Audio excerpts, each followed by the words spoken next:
Hello, fabulous friends, fans, and superstars. Welcome to Synchronicity Web TV. I am your host, Nadiya Shah, and this is your moment of synchronicity. Well, I'm so excited to celebrate with you today, Ryan Hunt. I've known Ryan for about a year now, and I've been watching him online. I have loved his astrology, and I know you've been familiar with him as well, somewhat because he started sharing videos on my channel, which I've been super excited about. And now Ryan is coming to Synchronicity University as part of the May 2025 speaker series. And as this is publishing, you've got just a few days left to choose your tuition rate, as low as just $5 a class, to learn from Ryan and these other incredible astrologers. We are about to have a wonderful conversation. I know it. A Sag rising, Aquarius moon meets a Sag moon, Aquarius sun. Here we go. Welcome, Ryan. Thank you for being here. Oh, thank you, Nadiya. It's such a delight to be here, and it's been wonderful to be able to share some of the guidance videos on your channel. And it was, we met at the your YouTube class for Kepler, and it was just a fantastic class, and it's been great, getting to know you more and being part of your Synchronicity University. Thank you. Yeah, with Kepler, the class that I did, of course, you were part of the last crew, the last cohort. And what was interesting, for those of you who watched me for a while, you might know I was on bed rest. So you were just so lovely with me, so patient with me, because I had to do most of those classes by audio. And then at the end, I'd turn it on and people would see me lying down. But of course, I wasn't going to do YouTube videos like that in that condition. But you all provided me with so much grace. And even back then, you had so much enthusiasm and openness. And really, it just felt like you knew you were ready.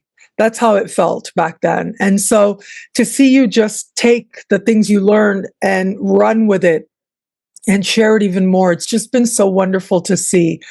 So let me ask you, because I know for some people, this is the first time they're really getting to know you, even though they might have seen your videos already on my channel. Give me a little bit about your background, like what brought you to astrology? What do you love about it? All of that. Oh, yeah. Well, I mean, I kind of like put my start to astrology way back when I was a child. And obviously I was a child, so you can't really say I was into astrology back then. But I remember really clearly, I was maybe 7 or 8 years old. And my mom woke me up in the middle of the night, and it was around 2 o'clock in the morning. She pulled me out to see the lunar eclipse. And I can still remember it today. I can see the moon in my mind's eye. I can see where I was at, the telephone pole, the trees. And it's like from that moment on, I was just all about the moon. I was all about the stars and the planets. I just wanted to learn more and more. My parents gave me my first astrology book, like when I was a late teenager, I think. And I've just been kind of going since then. And it's interesting because I was just really just doing it as a hobby and really for myself and just my own study and just loving the stars and astrology. And then it was in 2017, in the fall, October of 2017, and I was in Palo Alto. I was in my living room, sitting down at a table with a friend of mine, and she pulled out her ephemeris. And I don't know what it was, but something in me just like clicked. And I was just like, we were talking about something. She was showing me stuff on her ephemeris and talking about Venus. And I just felt, I just like, it was like I just felt pulled in, like even more than I ever had before.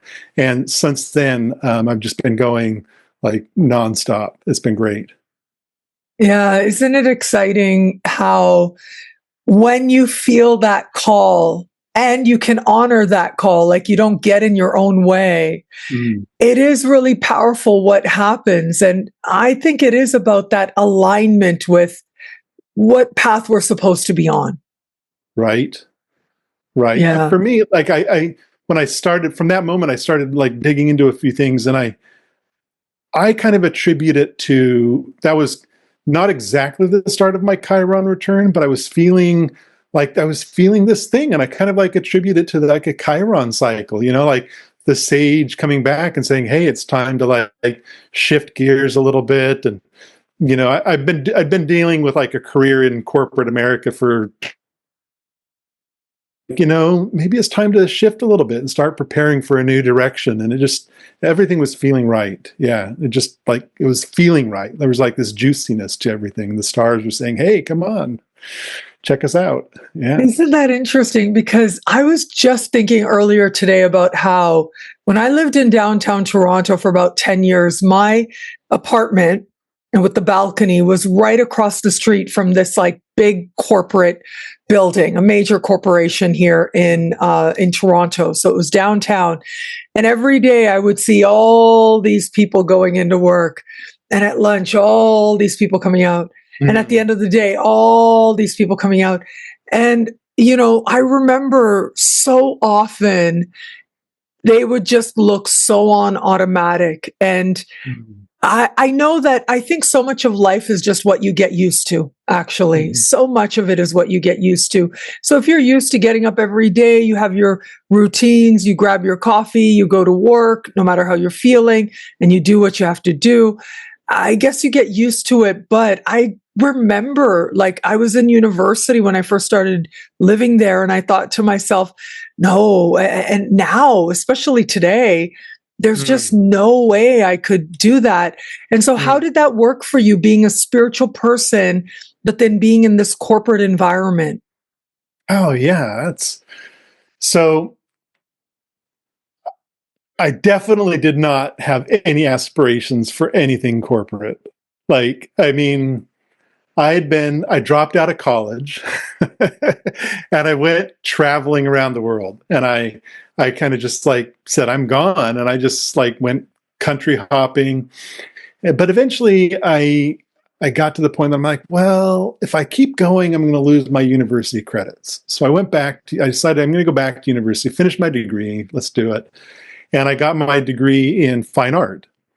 And I'm like, okay, well, what are we going to do with this? Well, kind of tough to do things with fine art other than fine art, and there's not a lot of money in it. So one thing led to the next, and I ended up getting, that's when I ended up, probably took me 3 or 4 years to stumble into corporate life. But I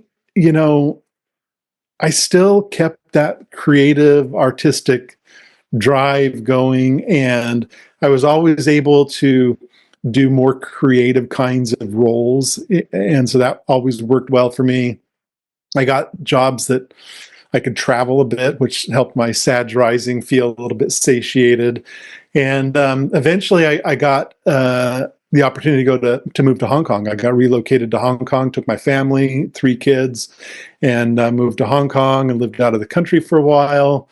And it was, there was always something new. There's always something, it was like a lot of change, a lot of creative excitement and travel and adventure. It felt kind of like an adventure, really, in a lot of ways. And it was, later, kind of like, as I was around that 2017, things were settling more into that kind of like that, ride my bike to the office and sit there, and it was getting to be a little bit like that. And not in a bad way. It was okay, it was okay. But that's when I started feeling that call to, the stars were saying, come back to us. We need you. Come back. Stop, think about us again, And so I did. And I've spent a lot of time, in my life, like, always going out camping under the stars in the desert, dark sky. And I would just like, I'd take my kids, or I'd go myself and just look at the stars. And I learned so many starry friends, the names. I love learning the names of the stars and just like looking at them. And yeah, this has just been a big part of my life for as long as since that moment with the moon when I was 7 or 8 years old. Yeah. Yeah, it's interesting because I have a moment too. I remember as a child looking at the sky, feeling connected. And I think it is the most natural thing. Actually, I think it is our very essence. It is the most primal thing for us. to look at the sky and feel that connection. It's just that when we're children, it's like we're allowed, you know? Right. Yeah. Right. Yeah. And if we're lucky, we don't forget that connection is there.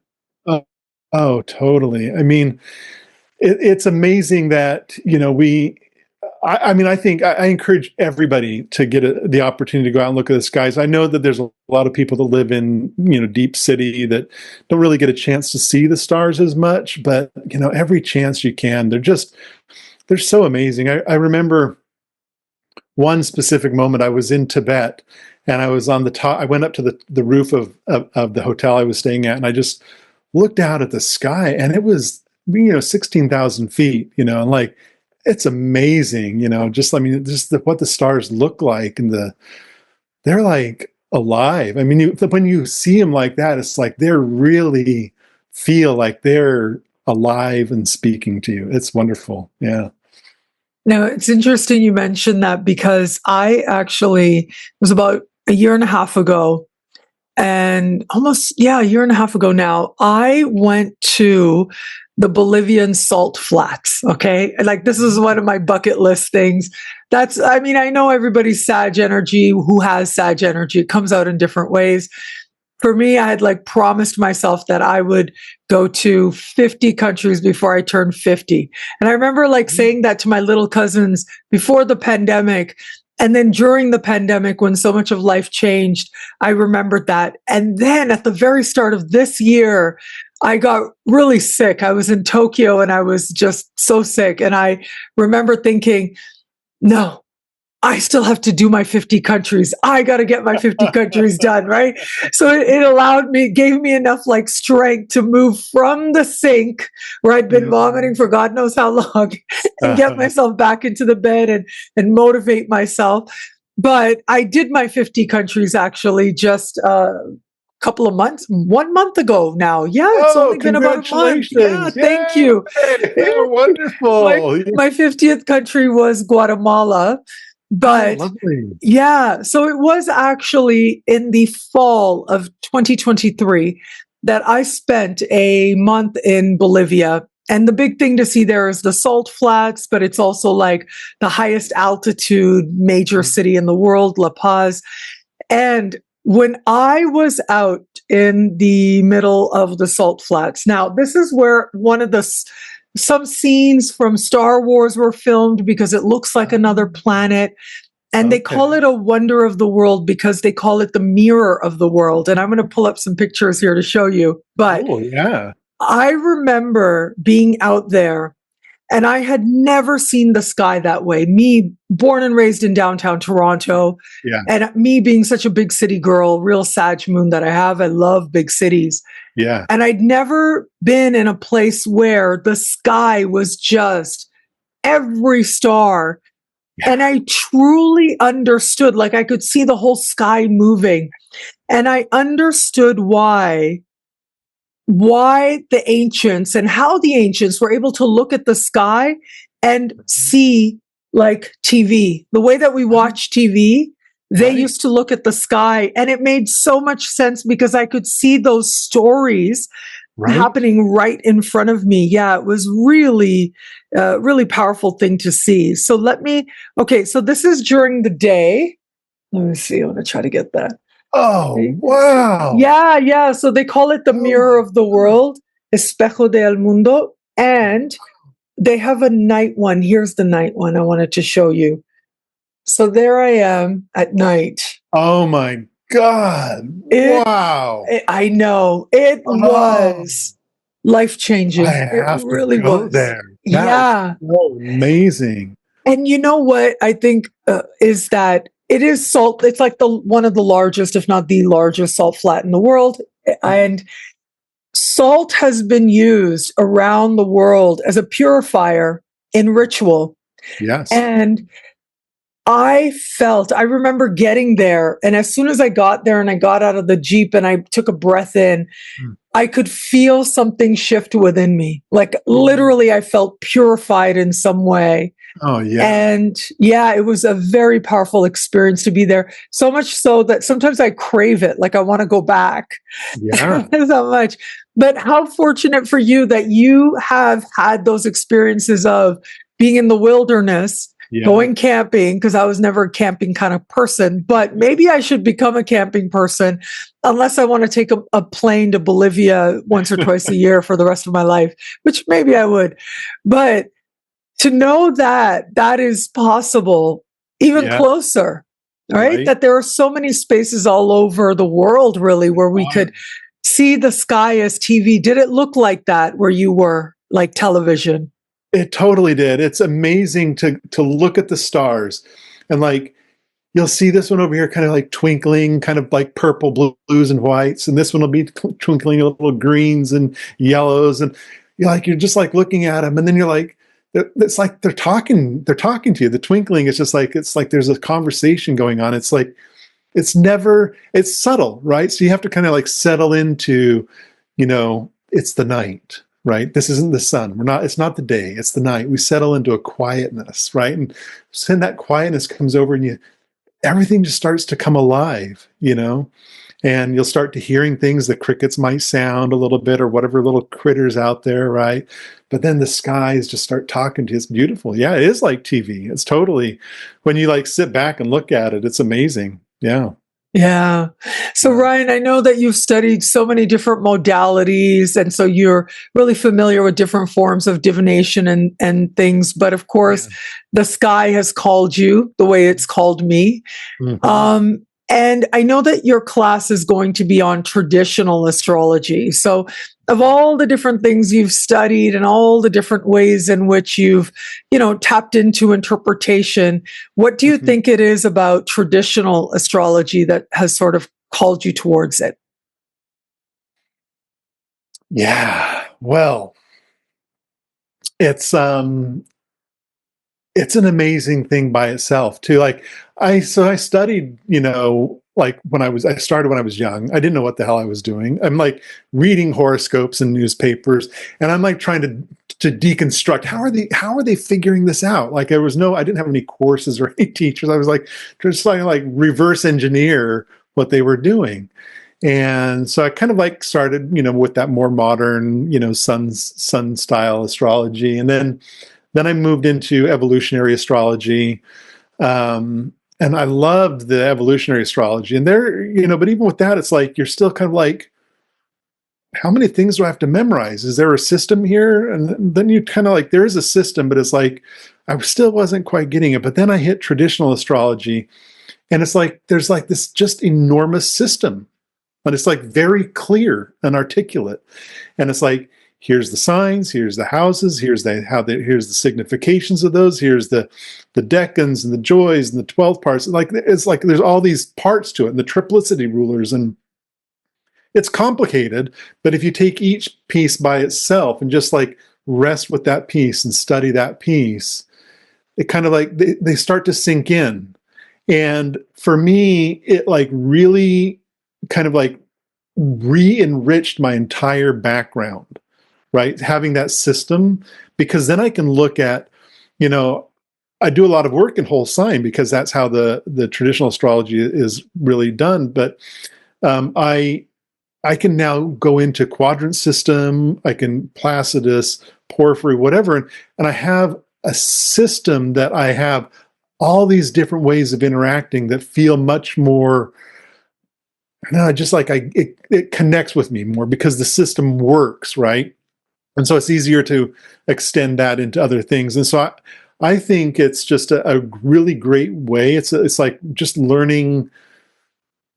It just felt like the basics. Like I'd just been missing the basics, and in a lot of ways, like the more quadrant stuff. Like I kind of like feel like the whole sign traditional is a very solar experience in many ways. It's like everything is the same, everything is uniform, even equal houses, like everything is uniform, the same. Then you get into the quadrant houses, and everything is different. And that's very lunar in a way. So it's kind of like the solar lunar part of things for me. So they just feels like they're complementing each other. And I love the traditional stuff. It can be difficult to like read the direct translations, like they're kind of cryptic, but fortunately we've got other people that have come in and, made them a little bit more accessible. Yes, Yeah. that's good. I like it. Yeah. And so I just want to clarify for those who are like beginner students of astrology, the quadrants, like it literally is kind of how it sounds, quarters, right? Like when you look at the chart, it can be divided into 4 parts, which is the first 3 houses. Then after that, the second 3, the third 3, the fourth 3, like that. And so when you talk about that lunar quality that the quadrants have, that's really interesting. Can you talk about that a little bit more? Like describe how you make that connection to understand quadrants themselves as very lunar. Yeah. Well, I love studying the houses, and I took Gemini Brett's house class at I Synchronicity. love Gemini Oh, Brett. Is he so not like the most amazing person? So he's so good. brilliant. Yeah, I he's so know. I'm brilliant. so glad Yeah. you took that class. Yeah. Right. I like his style. I like his stuff, and so I'm like, oh yeah, let me take the house class. I was so glad I did, but and he totally opened my eyes to a whole new thing, which maybe we'll get into, or maybe we won't. But in terms of the kind of the quality of the quadrant houses and the lunar aspect of it, it kind of like solidified as I was like listening to some of the things he said, and we were talking about the way that the midheaven moves, and he brought up stellarium on his screen, if any of your listeners can they go buy that like after I the think fact? they should be able to, Yeah. possibly, but Like, if they anyways, want it's to, super yeah, great. reach It's out to super us. We'll great. make it It's happen. super Yeah, yeah, great. yeah. It's super great.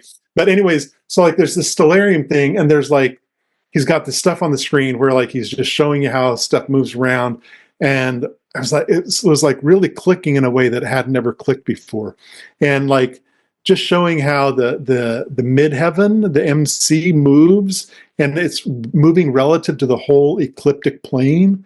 It was like really like, and he just has this way of like storifying it. Like he's like, it becomes a story. He's like telling all this cool stuff. But anyway, and I just saw that this changing part of the midheaven changing and everything moving was very lunar, because you know how the moon moves up and down in the sky and it waxes and wanes and there's different phases, and the sun's just like but the moon's just like got so much going on with it, right? So yeah, it kind of feels like that, like the quadrant houses with all this change and the MC moving and everything shifting like throughout the day, like all the houses are moving and shifting size throughout the day. It's very lunar. It felt like that to me. Yeah, the changeability. Yeah. Yeah, that makes a lot of sense. And so your class is called Traditional Astrology, the Hidden Techniques to Traditional Astrology is what your class is called. And once again, from the time this is publishing, there's literally just a couple days left to choose your tuition rate, everybody, to join Ryan as part of the May 2025 speaker series. You can learn from Ryan and all these other wonderful astrologers as well.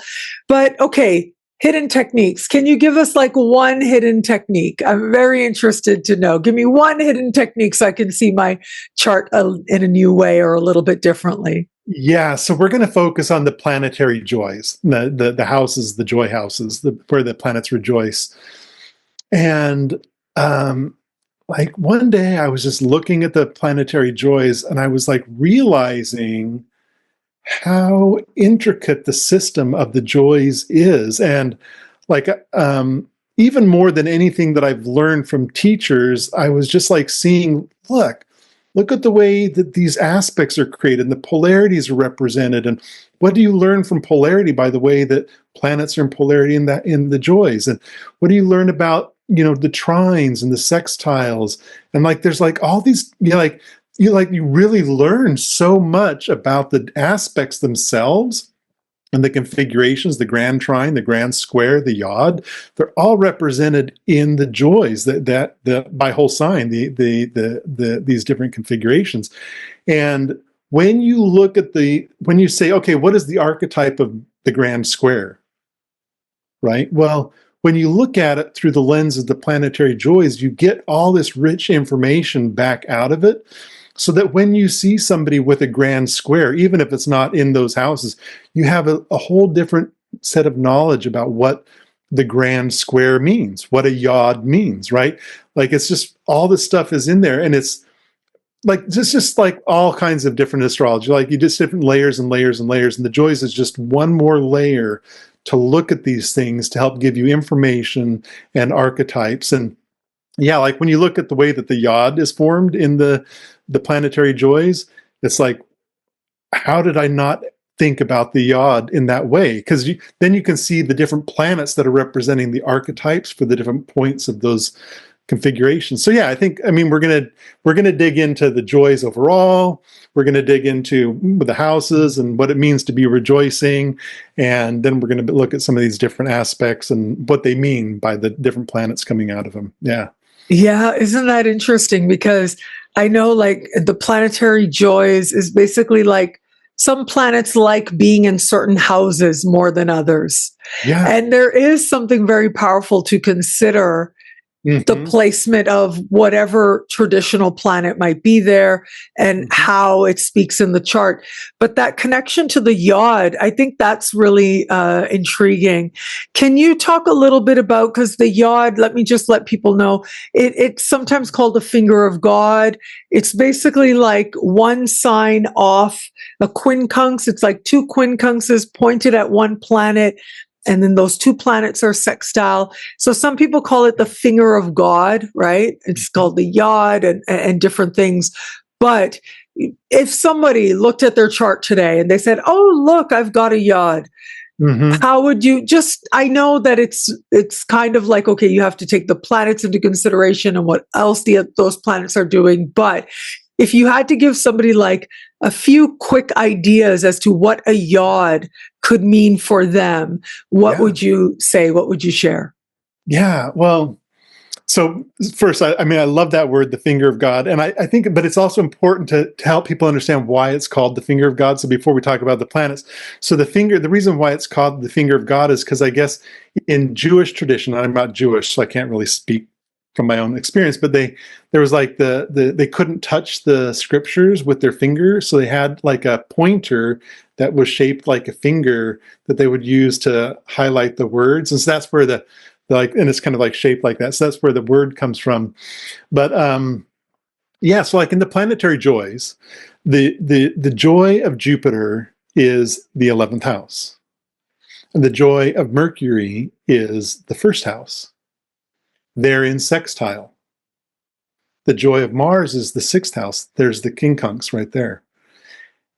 Right? And then Saturn is in between Jupiter and Mercury. And so we talk about the yod as representing these very specific kinds of challenges. But when we look at it through the joy schema, we can see that the challenges come through a very Jupiterian, Mercury, Mars, Saturn experience. And they talk about the way that the yod, the energy of the yod gets released is that midway point in the sextile, and that Saturn in this. So we're looking at how does that experience in a person's chart that has this configuration, what are the Jupiterian, Mercury, Martian, Saturn qualities that are coming in that are creating this stress that's happening, the realization that comes out of it, it's very mercurial, the realization, and the Saturnine kind of release that comes out of that. How does Saturn release Mars, right? Like like kind of like think about that. What's that archetype like that Mars is having this experience being stressed out by Jupiter and Mercury, and somehow Saturn creates kind of like the release from it, right? So it's those kinds of things that we look at, and we can see all the different configurations in the planetary joys. It's a totally fascinating schema once you get to it. And the thing that's nice about it, the thing that's interesting is because it's entirely house-based. Whereas we think about the dignities, who the rulership is, and where there's exaltation, which is where a planet has its highest form, and a dignity where it rules and has its home. And those are all sign-based. Those are like based on the zodiac, but this is all house-based. So it's just taking and showing how we can map a very systematic way of looking at the relationships of planets using houses as well as signs. So when we put the two together, it's really juicy. It is. Oh my goodness. I think I will be looking at the yods in my chart completely differently. I'm so excited to get into my chart. And consider what it is that you shared. I think it's going to be so fascinating, a whole new layer of interpretation that we'll be able to bring to our own charts. So once again, everybody, Ryan is coming to Synchronicity University as part of the May 2025 speaker series. As this is publishing, you've got a little time left, just days left to choose your tuition rate. There's always just $5 a class to learn from Ryan and these other incredible astrologers. Ryan, how lovely to talk to you. Thank you so much for being here. How did it feel the first time being interviewed by me? How was it for you? Oh, Did you enjoy it? Oh yeah, super lovely. It's so wonderful to talk to you. You're just so delightful. I love your channel. I love your work. Your personality is so vibrant, and it's wonderful. Thank you. Yeah, I really appreciate you. Oh, well, thank you. I know that, but because you've been so generous and affirming with my work as well. So I appreciate that. But my hope is always, like, when I interview people, actually, this isn't like, inside edition and whatever. Like, it isn't like, the first 48 hours and stuff. No, I want to celebrate people. I want to put some good energy out there for astrology in particular. Yes. So I hope that you felt that. I did. Oh, I love it. Yeah, I totally feel very supported by you. I can't believe it. It's wonderful. Thank you. It's been great. Yeah. Wonderful. Yeah. Wonderful. Well, thank you again, Ryan. And thank you, everybody out there, for watching. Until we connect again, take care. Bye.